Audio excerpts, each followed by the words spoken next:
फौरन रंग बदल गया, इसका फौरन अंदाज बदल गया, इसका फौरन तौर तरीके बदल गए।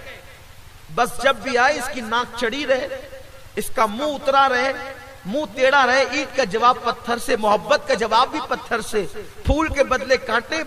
आखिर लकड़ आ रहा था, इंसान तो था, कब तक बर्दाश्त कर सकता था। उसने सोचा कि इसका मूड अच्छा नहीं रहता, इसका मतलब ये रहना नहीं चाहती।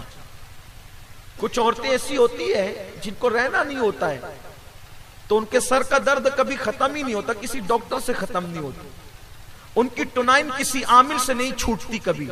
जिन्हें रहना ही नहीं है, जिन्हें रहना ही नहीं है, शौहर आए तो उसको टुनाइन सवार हो जाती है, ना उस टुनाइन का कोई अता होता है ना कोई पता होता है। अब बड़े से बड़ा आमिल उसको उतार नहीं सकता, ऐसा भी होता है।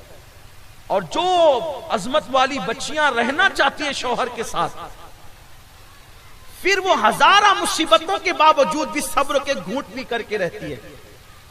लेकिन कौम की मैं उन बेटियों को सलाम करता हूं कि वो हजारा मुसीबतों के बाद शौहर के साथ वफा करती है। हुजूर को उन्होंने जन्नत, हुजूर अलैहिस्सलाम ने उनको जन्नत की बशारत दी है। और कौम की वो बेटियां जो किसी गलती या गलत राह पे चलकर, वैसे अल्हम्दुलिल्लाह अक्सर बेटियां ऐसी नहीं होती, लेकिन इक्का दुक्का अगर कोई गलत राह पे चलकर अगर किसी गलती का शिकार है, अगर उसकी निगाहें कभी कहीं और है, वो किसी और जगह पर माज़अल्लाह जहन्नम के रास्ते पे जा रही है, तो मैं कौम की उस बेटी को यहां से पैगाम देना चाहता हूं, मेरी कौम की बेटियों, शौहर के साथ कभी बेवफाई न करना, शौहर के साथ कभी गद्दारी न करना, इसलिए कि बेवफाई का अंजाम कभी अच्छा नहीं होता, अंजाम हमेशा बुरा होता है।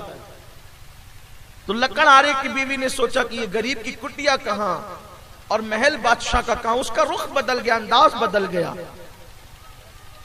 लकड़हारे ने सोचा कि अब ये मेरे साथ रहना ही नहीं चाहती, तो इसके साथ रहना ही बेकार है। उसने तलाक दे दी। तलाक देने के बाद इद्दत गुजारी और इद्दत गुजार करके फिर उसने बादशाह के साथ निकाह कर लिया। उसका अंजाम तक तो वो पहुंच गई, उसके अपने प्लान का तो अंजाम हो गया, उसका मुकद्दमा पूरा हो गया, उसकी दिल की तमन्ना पूरी हो गई।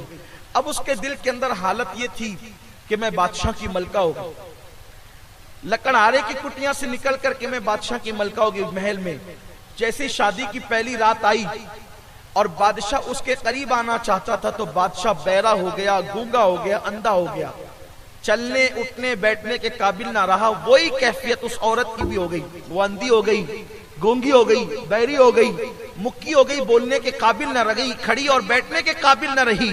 जब उसकी पोजीशन ये हुई तो उस वक्त लोग हैरान थे, ऐसा हुआ क्यों? तो गैब से आवाज आई, तुम दोनों ने मिलकर लकड़हारे के साथ क्या किया है? क्या हम इससे गाफिल हैं? और तुमने जो मिल करके उस पर जुल्म किया और उसका घर बिगाड़ा है, तो उसका अंजाम ये तुम्हें भुगतना पड़ा कि तुम मियां बीवी बनने के बाद भी तुम्हारे अरमान पूरे ना हो सके। आज मेरी कौम के नौजवान लड़के जो नाजायज ताल्लुकात की बला में फंसे हैं और घर जो उजड़ रहे हैं, हुजूर अलैहिस्सलाम फरमाते हैं, जो दो मियां बीवी में आपस में जुदाई पैदा करे, फलैसा मिन्ना, वो हम में से नहीं है।